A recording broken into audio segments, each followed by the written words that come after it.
Camping alone had always been my way of escaping the weight of everyday life.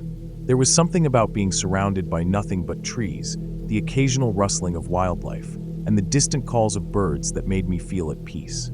So, when I had a long weekend off work, I decided to drive up to a remote part of the national forest where few people ever ventured. I had been to this area before, but had never camped in this particular spot. It was deep in the woods, far from any marked trails, and required some careful navigation through unmaintained backroads to reach. My truck handled the rough terrain well, though there were a few moments where I worried about getting stuck in the loose dirt. After nearly an hour of driving off-road, I found a clearing near a small stream that seemed perfect. It was flat, quiet, and secluded, exactly what I was looking for.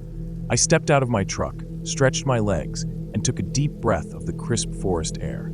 The scent of pine and damp earth filled my lungs. The sun was beginning to dip behind the treetops, casting long shadows across the forest floor. It was time to set up camp before it got too dark. As I unloaded my gear, something caught my eye just beyond the tree-line. At first, I thought it was just a strange formation of fallen branches, but as I walked closer, I realized it was an old tent. It was faded and slightly collapsed, its rainfly partially draped over one side. A few scattered belongings lay around it, an empty cooler, a torn backpack, a single hiking boot half buried in the dirt. I frowned. It was unusual to find an abandoned campsite, especially in such a remote area. Most people packed up everything before leaving, even if they had to cut their trip short. Curious, I stepped closer, calling out just in case. "Hello, anyone here?" Silence. The wind rustled through the trees, making the fabric of the tent flutter slightly. I hesitated before crouching down to peer inside. The interior was a mess, sleeping bags still unrolled, a few cans of food scattered about, and a flashlight with dead batteries resting near the entrance. There was no sign of anyone. Something about it unsettled me. The scene looked as if whoever had been camping here had just vanished. I debated whether to stay. The rational part of my mind told me there was probably a simple explanation. Maybe they had hiked out and intended to return but got lost. Maybe they left in a hurry and planned to come back for their gear. Maybe a bear had scared them off. But another part of me felt uneasy. The air around the site felt too still, too heavy, like the forest itself was holding its breath. Still, I had already driven hours to get here, and I wasn't about to let an old campsite ruin my trip. I decided to set up my own tent a good distance away, close enough that I could keep an eye on the abandoned gear, but far enough that it didn't feel like I was intruding. As the last light of the sun faded, I built a small fire, cooked a quick meal, and settled into my camping chair. After eating, I decided to take a closer look at the belongings left behind. Among the scattered items, I found a small leather-bound journal. The cover was weathered, and some of the pages were slightly damp, but most of the writing inside was still legible. The entries started normally. Notes about their hike, the difficulty of the terrain, and the beauty of the area. The campers, a couple named Daniel and Lisa, had arrived about a week ago. They described their excitement about finding such a secluded spot and how they planned to stay for a few days to enjoy the peace and quiet. But as I flipped through the pages, the tone shifted. One entry stood out. "Something feels off about this place. We heard strange noises last night, branches snapping, footsteps circling the tent. But every time we looked, there was nothing there. Lisa is convinced it's just an animal, but I don't know. It doesn't feel right." A few pages later, Lisa wants to leave. She says she keeps waking up feeling like someone is watching us. I told her we'd pack up tomorrow morning. I don't want to admit it, but I feel it too. Something is wrong here. The last entry was hastily scribbled, almost illegible. "We saw something. Not an animal. Not a person. I don't know what to do." That was it. No date, no signature. Just that chilling final note. I sat there, gripping the journal, my eyes scanning the tree line as the fire crackled beside me. A deep unease settled in my stomach. I suddenly felt very exposed, as if something, or someone, was lurking just beyond the reach of the firelight. I tried to shake off the feeling. Maybe they had just let their imaginations get the best of them. Maybe they did leave, and just didn't take their gear. Still, I found myself double-checking my surroundings before getting into my tent for the night. I zipped the flap tightly, and kept my flashlight within reach. The forest was eerily quiet. Too quiet. I lay there, staring at the ceiling of my tent, trying to will myself to sleep. Every rustle of leaves made my heart pound. The wind shifted, causing the fabric of my tent to shudder. Somewhere in the distance, an owl hooted, a brief, lonely sound that only made the silence feel heavier once it was gone. Then, around midnight, I heard it, a faint crunch of footsteps, slow, deliberate, coming from the direction of the abandoned campsite. I held my breath, every muscle in my body tensed. The footsteps stopped. Then, another crunch, closer this time. I reached for my flashlight, but I didn't turn it on. Instead, I stayed completely still, listening. For what felt like an eternity, there was nothing. Then, just outside my tent, another step. My heart pounded against my ribs. I couldn't move. I couldn't breathe. Then silence. Minutes passed. Then an hour. I stayed awake until dawn, gripping the flashlight like a lifeline. When the first rays of sunlight filtered through the trees, I finally gathered the courage to unzip my tent. The campsite was exactly as I had left it. My fire had burned down to embers, and nothing appeared disturbed. But as I cautiously made my way toward the abandoned tent, I noticed something new. Footprints, leading away from the old campsite. Deep, fresh footprints in the soft dirt. They led into the woods, but there were no footprints leading back. Whoever, or whatever, had been there last night had never returned. I didn't stick around to find out what had happened to Daniel and Lisa. I packed up my gear as quickly as possible, threw everything into my truck, and drove out of those woods without looking back. I never reported what I found. Maybe I should have. But deep down, I knew no one would ever find them. And I knew I wasn't supposed to be there either.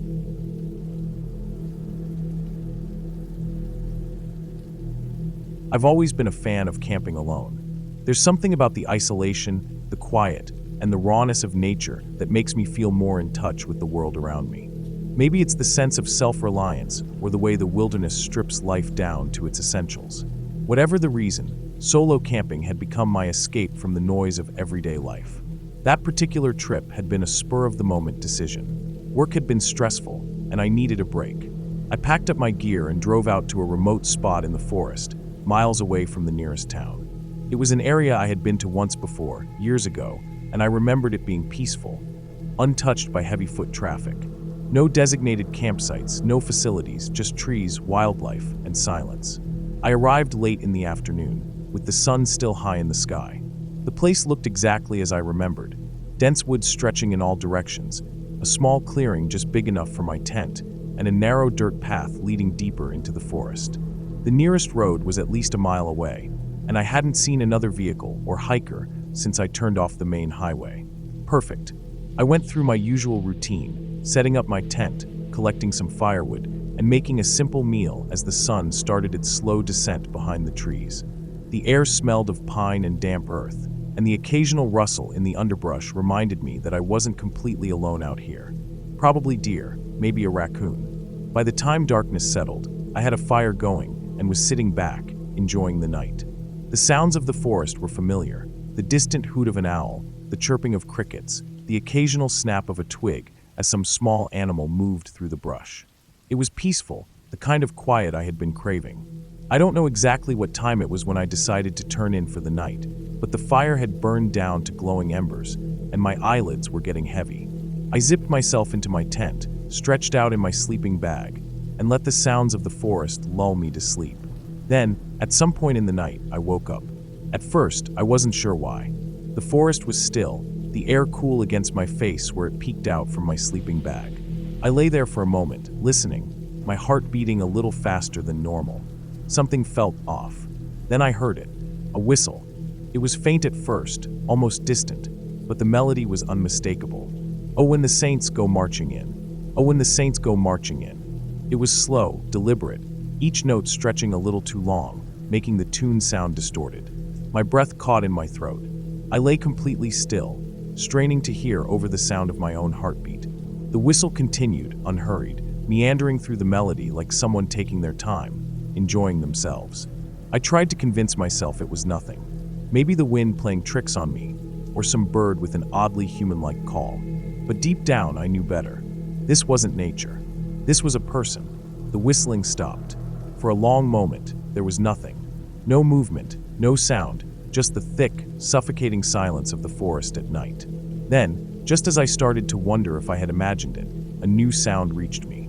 Footsteps. Soft, slow, crunching against the dry leaves and twigs outside my tent. I felt a surge of cold panic rush through me. I held my breath, my body rigid, straining to hear more. The footsteps moved closer. Deliberate, careful. Someone was out there. The logical part of my brain tried to make sense of it. A hiker? A hunter? Someone lost. But who would be wandering around this deep into the woods at this hour, whistling that eerie tune? I reached slowly for the flashlight I had placed next to me before going to bed, my fingers wrapping around it like a lifeline. My mind raced. If I turned it on, whoever was out there would know I was awake. If I stayed silent, they might think I was still asleep. The footsteps stopped right outside my tent. My entire body locked up. I could hear my own breathing, shallow and fast, my pulse pounding in my ears. Then, in the absolute silence, a voice whispered, "Disrespect the Marines, and you'll see what happens." The words barely registered. The voice was low, rough, like someone speaking through clenched teeth. It sounded angry. I couldn't move. My hands gripped the flashlight, so tightly my fingers ached. For what felt like an eternity, there was nothing. No footsteps, no breathing, no movement. Just that thick, suffocating silence pressing in on all sides. Then, a long, slow exhale, right next to the thin fabric of my tent. I snapped. In one motion, I switched on my flashlight and lunged for the zipper, yanking it down. The tent flap fell open, and I shined the beam into the darkness. Nothing. The clearing was empty. The fire had long since burned out, leaving only faint orange embers. The trees stood motionless, their shadows stretching long under the pale moonlight. But I knew I hadn't imagined it. I had heard the footsteps. I had heard the voice. My hands were shaking as I scrambled to put on my boots, my heart hammering in my chest. I needed to get out of there. Now, I grabbed my backpack, not even bothering to pack up my tent. The moment I stepped outside, I felt an overwhelming sensation of being watched, of something just beyond the edge of the trees, hiding, waiting. I didn't stick around to find out what it was. I made my way back to my truck as fast as I could without outright running, my flashlight sweeping back and forth, my breath coming in short gasps. Every rustle of leaves, every shifting shadow sent a fresh jolt of terror through me. When I finally reached my truck, I threw my gear into the back, jumped inside, and locked the doors. My fingers fumbled to get the key into the ignition, and when the engine finally roared to life, I slammed the truck into reverse and tore out of there, gravel spraying beneath my tires. I drove straight to the nearest motel, my hands shaking so badly I could barely keep the wheel steady. I didn't even bother bringing my gear inside. I just locked the doors and collapsed onto the bed, my mind still racing. I barely slept that night. Every time I closed my eyes, I heard that whistle. I went back in the morning, when the sun was high and the forest felt less like something alive and watching. My tent was still there, undisturbed. Nothing was missing. There were no footprints, no signs that anyone had been there at all. But I knew what I had heard. To this day, I have no explanation. I don't camp alone anymore.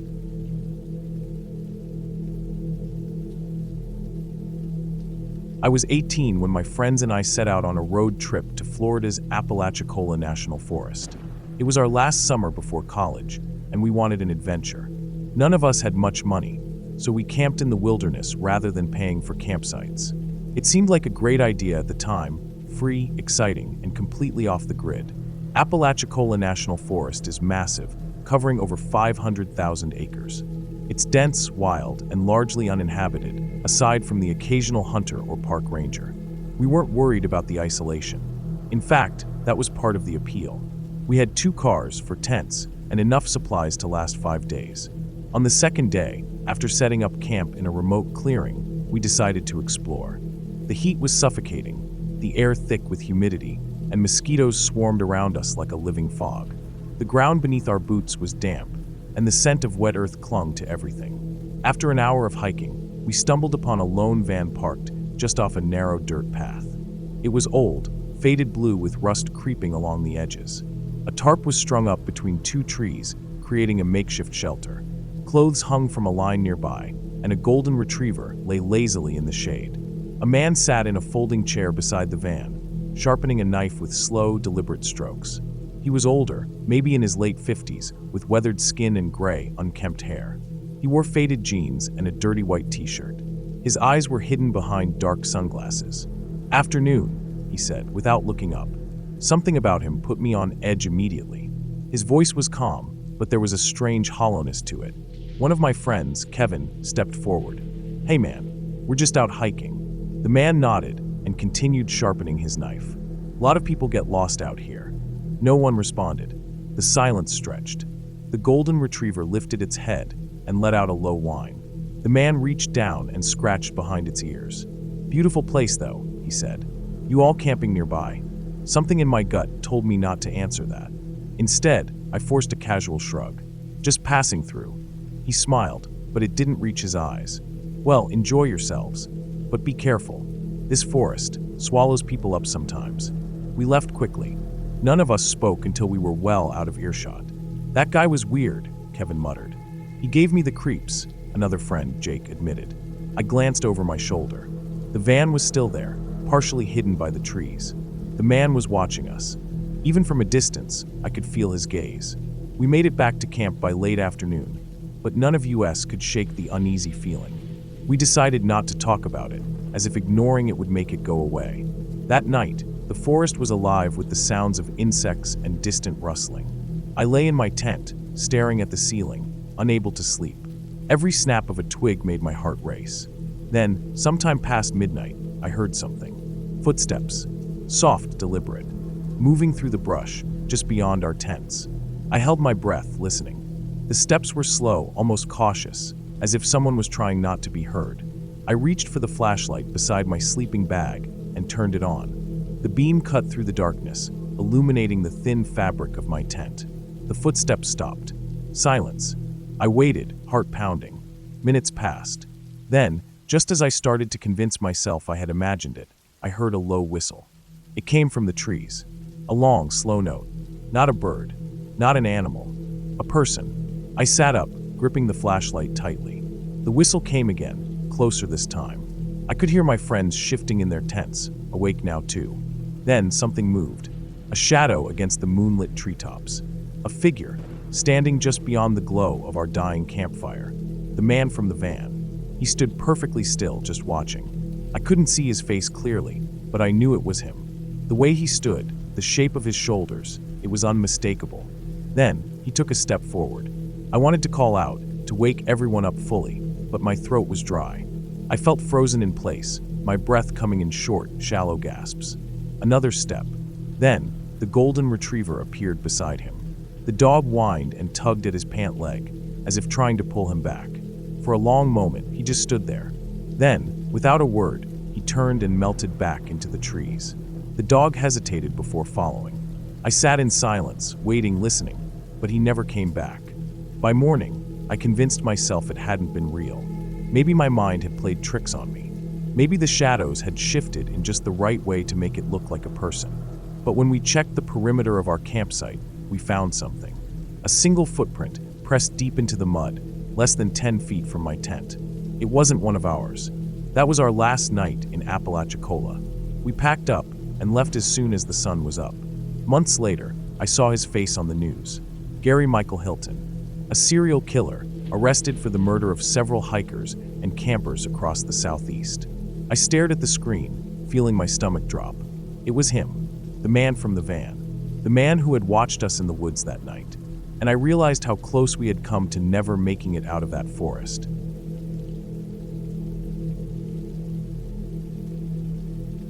I had always loved camping alone. The solitude, the quiet, the escape from everything modern life had to offer. Some people found it unsettling, the idea of being alone in the wilderness with no one to rely on but themselves. But to me, it was freedom. I had been doing this for years, always careful, always prepared. I wasn't one to take risks or act recklessly. I researched locations, checked weather forecasts, packed extra supplies, and carried a firearm for safety. I was cautious, maybe even overly so, but I believed that was why I had never had a bad experience, until this trip. It was early autumn when I decided to head out for a weekend alone in a secluded part of a national forest. The campsite wasn't an official one. It was an old clearing I had discovered years ago, far enough from any marked trails that no one ever stumbled upon it. The perfect spot. The drive to the area took several hours, and by the time I parked my truck at the base of an old logging road, the sun was already getting low in the sky. I hoisted my pack onto my shoulders and started hiking. It wasn't a long trek, maybe an hour or so, but the trail was rough and overgrown. I had to push through thick brush and step carefully over uneven ground. As I walked, the familiar sounds of the forest surrounded me. Birds calling to one another, the rustling of leaves in the breeze, the occasional snap of a twig underfoot. It was peaceful. When I reached the clearing, I immediately got to work setting up camp. My tent went up first, then my fire pit. I gathered wood, set up my cooking gear, and checked my surroundings for anything out of place. It was routine by now. The sun dipped below the trees, casting long shadows across the ground. I lit my fire and cooked a simple meal. As I ate, I listened to the quiet hum of the forest. There was no unnatural noise, nothing to suggest that I wasn't alone. I sat by the fire for a while, watching the flames dance and crackle. Eventually, the fatigue from the day's hike set in, and I decided to call it a night. I doused the fire, double-checked that my gear was secure, and crawled into my tent. The air was crisp, the forest still. I pulled my sleeping bag around me, let out a deep breath, and closed my eyes.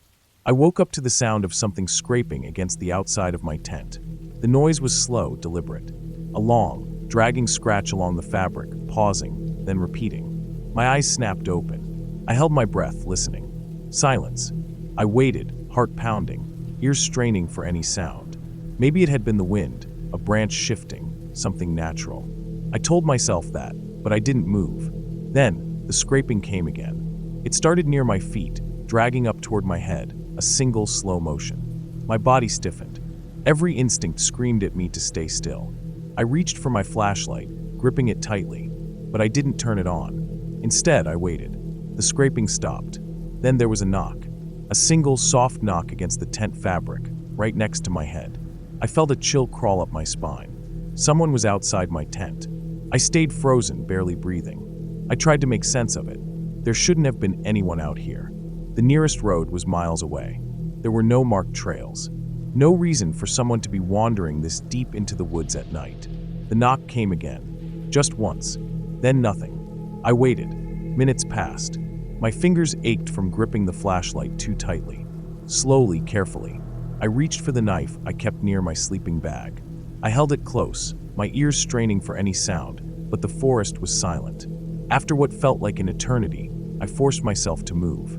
I turned the flashlight on, aimed it at the tent walls. No shadows, no movement. Still gripping the knife, I took a deep breath and unzipped the tent just enough to peek outside. Nothing. The campsite was exactly as I had left it. No sign of anyone. No footprints, no disturbed leaves. Just the quiet night stretching out around me. I scanned the tree line, half expecting to see a figure standing there, watching. But there was nothing. I waited a little longer, listening. No footsteps, no rustling. Just the faint whisper of wind through the trees. I zipped the tent back up, but I didn't go back to sleep. I sat there, flashlight in one hand, knife in the other, every muscle in my body tense. I stayed like that until the first light of dawn crept through the trees. When the sun was fully up, I finally forced myself to move. I stepped out of the tent, scanning the ground immediately. And then I saw it. On the side of my tent, where the scraping had been, there were long, thin marks, claw marks. But they weren't deep, not like an animal's. They were shallow, deliberate, as if something had just barely grazed the surface of the fabric. I walked the perimeter of my campsite, looking for tracks, any sign of what could have done it. There was nothing. No footprints. No animal prints. No broken twigs or disturbed undergrowth. It was as if whatever had been there had left no trace at all. A part of me wanted to pack up and leave right then, but another part of me refused. I had camped alone for years. I wasn't about to be scared off by something I couldn't even explain. I convinced myself it had been an animal, maybe a raccoon or a fox. Maybe the knocks had been a falling branch or a trick of the wind. I stayed. The day passed uneventfully. I kept my gear close, my knife always within reach. But nothing else happened. When night fell again, I hesitated before getting into my tent. But I forced myself to do it. I lay there, staring at the fabric above me, waiting. But nothing came. No scraping. No knocks. Just the steady sounds of the forest. The next morning, I packed up camp. I told myself I was leaving because my trip was over, not because I was shaken. But I knew the truth. As I hiked back to my truck, I kept glancing over my shoulder, expecting to see something someone following me. But the woods remained empty. When I finally reached my truck, I threw my gear in the back and got in. I locked the doors before I even started the engine. The entire drive home, I kept replaying the night in my head. The sounds, the marks on my tent, the overwhelming feeling that I hadn't been alone. I still don't know what happened that night. I don't know if it was a person, an animal, or something else entirely. But I do know one thing. I never went back to that campsite again, and I never camp alone anymore.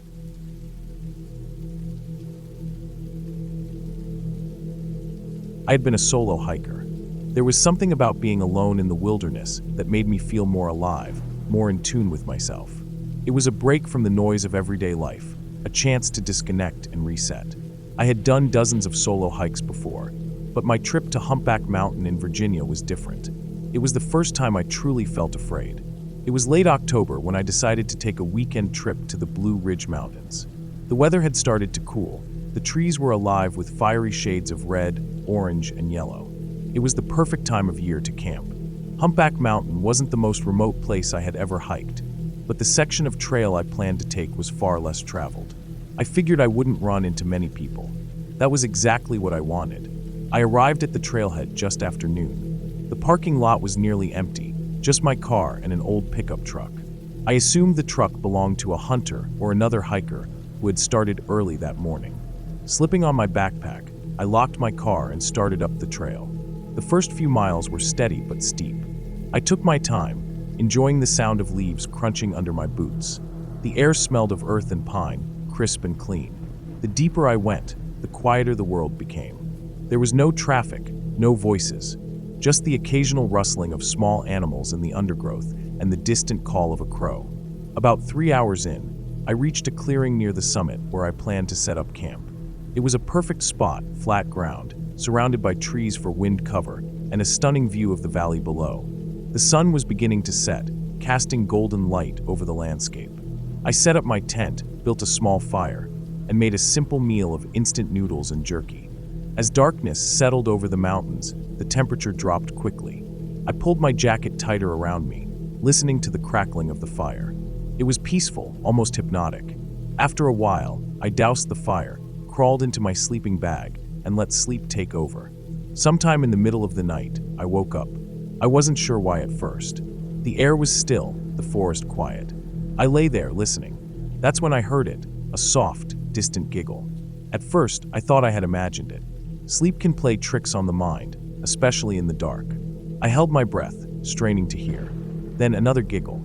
Closer. I sat up in my sleeping bag, my heart starting to pound. It sounded like a child's laughter, light and playful. But that didn't make sense. I was miles from the nearest road, deep in the woods. No one else had been on the trail when I arrived. Then I heard something else, a woman's voice. It was faint, just a murmur carried by the wind. I couldn't make out the words, but it was definitely a woman speaking. The tone was gentle, like someone comforting a child. Goosebumps prickled along my arms. I reached for my flashlight and flicked it on, the beam cutting through the darkness inside my tent. I debated unzipping the flap and looking outside, but a deep sense of unease held me back. I had camped alone many times before, and I had never felt this kind of fear. The voices continued, drifting closer, moving past my tent. The giggling, the murmuring. I held my breath, gripping my flashlight so tightly my knuckles ached. Then, just as suddenly as they had started, they were gone. Silence. I sat there for what felt like hours, waiting for another sound. Nothing came. Eventually, I forced myself to lie back down, though I didn't sleep for the rest of the night. When dawn finally arrived, I unzipped my tent and stepped outside. The forest was just as I had left it, calm still. The only sign of disturbance was the layer of frost covering the ground. I walked around my campsite, looking for any sign that someone had passed through. There were no footprints in the dirt, no broken branches, no signs of life at all. I tried to shake off the unease, convincing myself that I had imagined the voices. Maybe it had been the wind, carrying sounds from far away. Maybe I had dreamed it. I forced myself to eat breakfast, packed up my gear, and continued hiking. The plan was to reach another ridge by the afternoon and camp there for the night. The trail was more difficult, but the movement helped keep my mind occupied. By midday, I had convinced myself that nothing unusual had happened. That was until I found the cabin. I wasn't expecting to see a structure out here. It wasn't marked on any map I had studied. But as I rounded a bend in the trail, there it was, a small wooden cabin, half hidden behind thick trees. It looked abandoned, the wood dark and weathered, the windows covered in grime. The door hung slightly ajar. Curious but cautious, I approached. The air around the cabin felt heavy. Still, the kind of silence that made the hairs on the back of my neck stand up. Peering through one of the windows, I saw an old table, a rusted stove, and a single wooden chair. The floor was covered in dirt and leaves. It looked like no one had been here in years. Then I saw something that made my stomach drop. Tiny handprints. They were smudged in the dust on the window, like a child had pressed their palms against the glass. But they weren't fresh. They had been there for a long time. A cold chill ran down my spine. The night before, the giggling, the woman's voice. I didn't go inside. I didn't want to know more. I backed away from the cabin and continued up the trail, moving faster than before. I camped again that night, but I didn't sleep much. Every sound made me jump. The wind through the trees, the distant call of an owl, it all felt wrong. I left at dawn. I didn't finish my planned hike. I just wanted to get out of those woods. Back home, I tried researching the area, looking for any information about that cabin. I found nothing. No reports of abandoned structures, no local legends. It was as if the place didn't exist.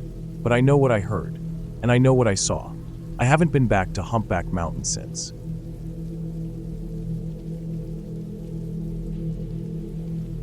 I had always enjoyed the solitude of the wilderness. There was something about being completely alone in nature that gave me a sense of peace. The silence, the vast open spaces, the absence of artificial noise. It was like stepping back in time. No cars, no phones, no people. Just me, the land, and the sky. That's why I chose the Great Basin Desert for my solo camping trip. It was one of the most remote places in the United States, stretching across Nevada, Utah, and parts of Oregon. Unlike the lush forests or towering mountains that most people think of when they hear the word wilderness, the Great Basin was stark, dry, and desolate. Miles of sagebrush, rocky outcroppings, and dry riverbeds stretched as far as the eye could see. The nearest town was over 50 miles away, and even that was little more than a gas station and a general store. I planned to hike into the desert for a few days, camp under the stars, and enjoy the isolation. I had a good map, a reliable GPS, and enough supplies to last a week. I wasn't worried. I had done this before. I should have been worried. It was my second day in the desert when I found the cabin. I had been hiking since sunrise, making my way through a dry wash that cut through a low ridge of hills.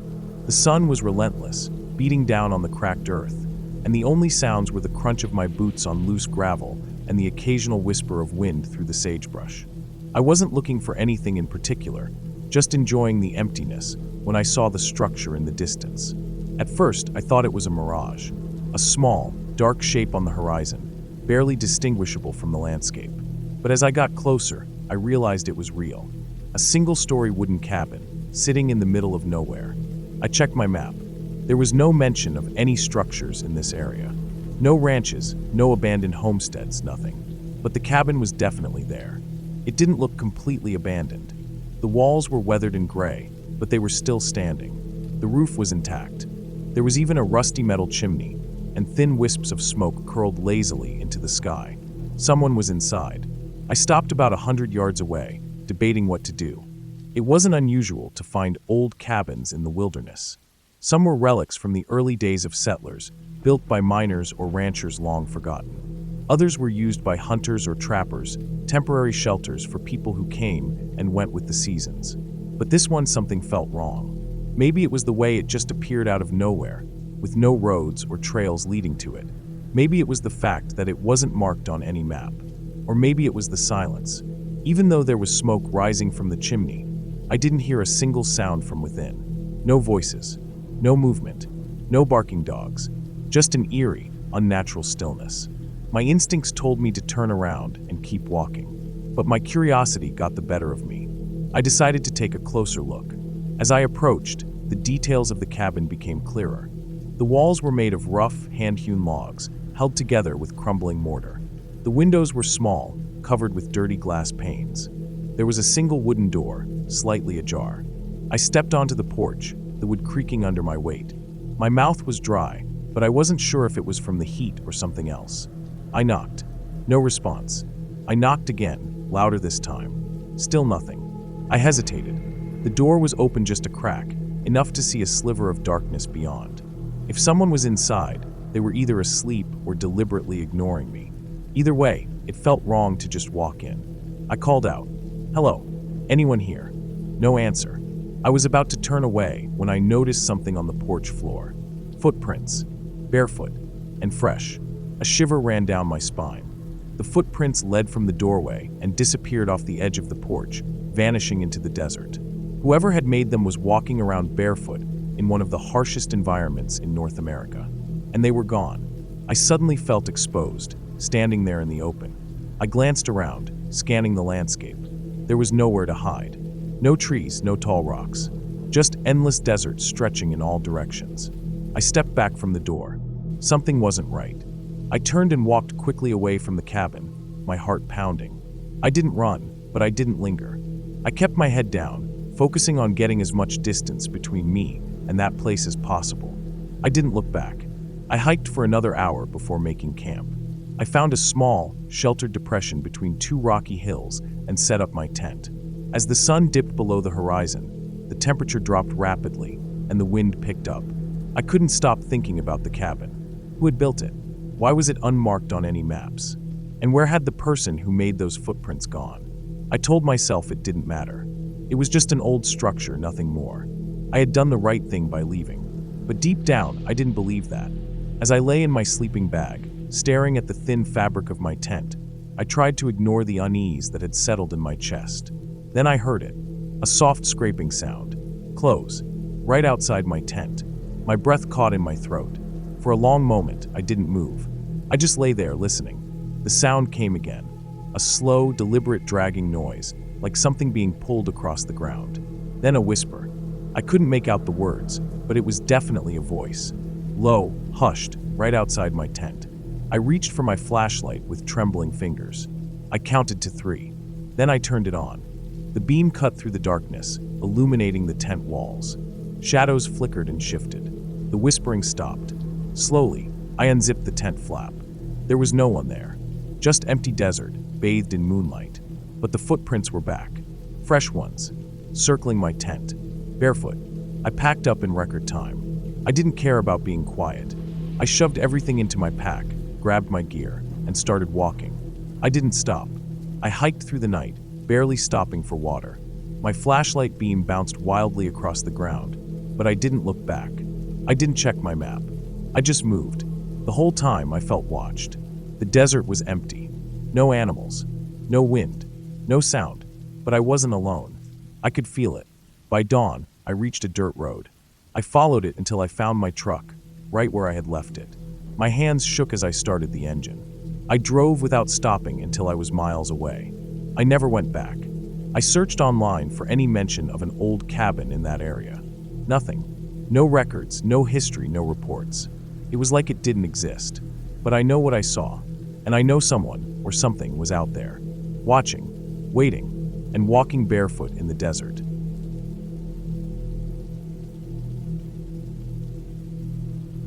Camping alone in the wilderness has always been something I enjoyed.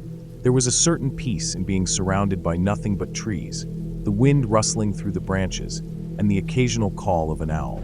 But after one particular trip, I learned that the deep solitude of nature could also be terrifying. It happened in Northern California, miles outside a tiny town that barely had a name on the map. I had planned a solo camping trip for the weekend, eager to escape the noise of city life. I had done this plenty of times before, picked a remote spot, set up camp, and spent my time hiking and enjoying the quiet. This time, I chose a place deeper into the wilderness than usual. The forest here was dense, thick with towering pines and undergrowth that made it impossible to see more than a few feet ahead. The dirt road leading to my campsite was narrow, winding between trees that leaned in as if trying to swallow the path whole. By the time I reached the spot I had picked out on the map, it was late afternoon. I parked my truck in a small clearing, took a deep breath, and started setting up my tent. The air was cool, carrying the scent of pine needles and damp earth. It was perfect. I had just finished setting up when I noticed something odd. Near the edge of the clearing, The grass was flattened as if something, or someone, had been there recently. The imprint was large, too big to be just an animal.